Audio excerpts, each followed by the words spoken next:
Bonjour, je m'appelle Yuna, j'ai 10 ans et je vais vous lire un extrait du livre Marie Curie de Xavier Laurent Petit. Le départ. Octobre 1891, Pologne. Comme tous les vendredis, jour de départ du transcontinental, la gare de Varsovie grouille de monde. Sur la place, de lourds omnibus déposent des grappes de voyageurs emmitouflés jusqu'aux yeux.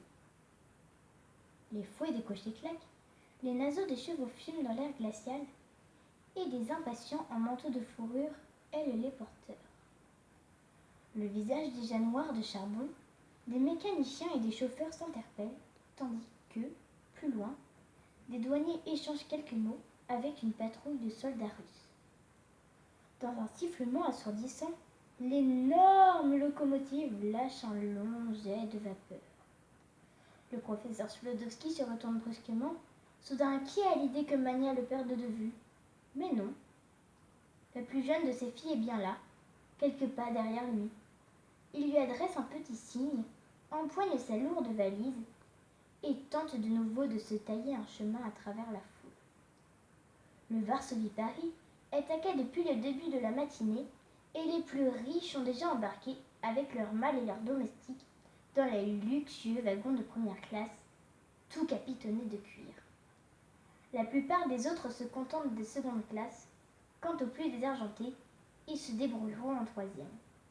De simples wagons à bestiaux à peine aménagés. Très raide dans son costume noir, le professeur Sklodowski aide sa fille à monter dans l'un d'eux.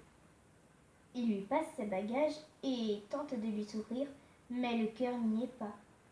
Elle part pour si loin, pour si longtemps. Oh, bien sûr, Mania n'est plus une gamine. Et puis là-bas à Paris, elle ne sera pas seule.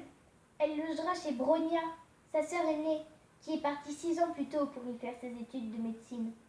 Et vient même de s'y marier avec un médecin, un Polonais lui aussi.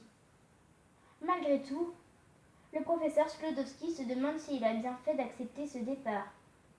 Que pouvait-il faire d'autre? C'est qu'à 24 ans, Mania n'a qu'une ambition, étudier. Et étudier encore et encore. Elle y passe des heures, le nez dans ses livres de physique, de maths ou de chimie. Ce n'est certes pas lui, un ancien professeur de sciences, qui va le lui reprocher. Non, le problème est ailleurs. Il sait parfaitement qu'en restant en Pologne, Mania n'arrivera à rien. D'abord parce qu'elle est une fille et que l'enseignement supérieur est interdit aux femmes. Et ensuite, parce qu'elle est polonaise. Voilà des années que la Pologne vit sous la domination des Russes. Une domination chaque jour plus dure et plus écrasante. Les Polonais n'ont plus le droit de parler leur langue, plus le droit d'étudier, plus le droit d'enseigner. Des milliers de résistants ont été déportés en Sibérie. D'autres pourrissent en prison et les plus chanceux, comme Casimir Gluski, le tout nouveau mari de Bronia, ont fui à l'étranger. L'année de la naissance de Mania, en 1867, la Pologne a même perdu son nom. Par ordre du tsar, elle s'appelle désormais Territoire de la Vistule.